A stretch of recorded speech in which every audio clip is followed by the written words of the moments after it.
স্বাধীন হওয়ার পরেও আমরা পরাধীনতার জিঞ্জিরের মধ্যে আবদ্ধ ছিলাম। চাঁদাবাজদের জায়গা বাংলা জমিনে হবে না। বিশেষ করে আমার ভাই কারণ কায়েস শামসুর রহমাতুল্লাহি আলাইহি ইন্তেকালের পরে আমরা এখানে এসেছিলাম।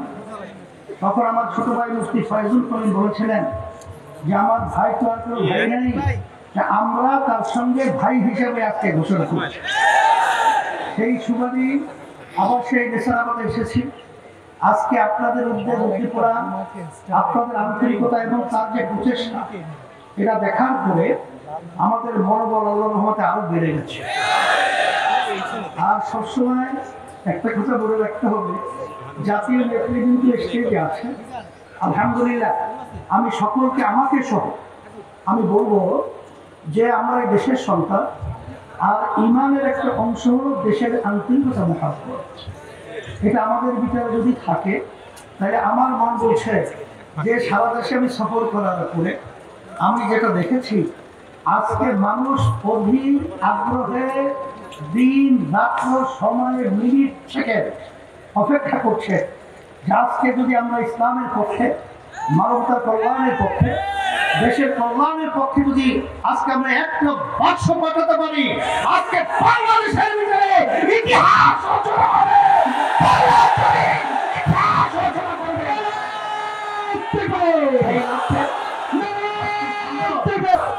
আমরা সবসময় একটা কথা বলে রাখতে হবে, আল্লাহ রাব্বুল আলামিন বলেছেন স্থলও ভাগে এবং পানিও ভাগে, যত বিপদ আপদ মুসিবত আমাদের হাতের কামাই।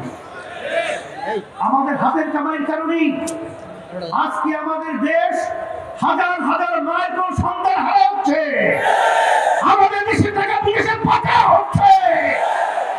আজকে বাংলাদেশে বসে আজকে বিদেশের দাবি আদায় করছে। আজকে আমাদের দেশে আমাদের হাতের কামাইয়ের কারণে আজকে 53 বছর 54 বছর আমরা আজকে দেখেছি, স্বাধীন হওয়ার পরেও আমরা পরাধীনতার জিঞ্জিরের মধ্যে আবদ্ধ ছিলাম। ইন্ডিয়া থেকে মুক্ত করতে হবে, বাংলাদেশকে স্বাধীন দেশ ঘোষণা করতে হবে।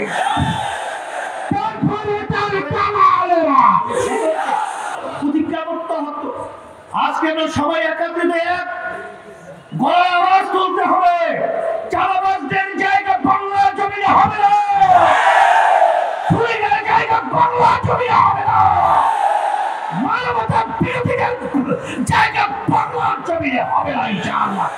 আশাবাদ ব্যক্ত করে সকলকে ধন্যবাদ জানিয়ে আমি দোয়া চেয়ে দোয়া করে আলোচনা শেষ করছি।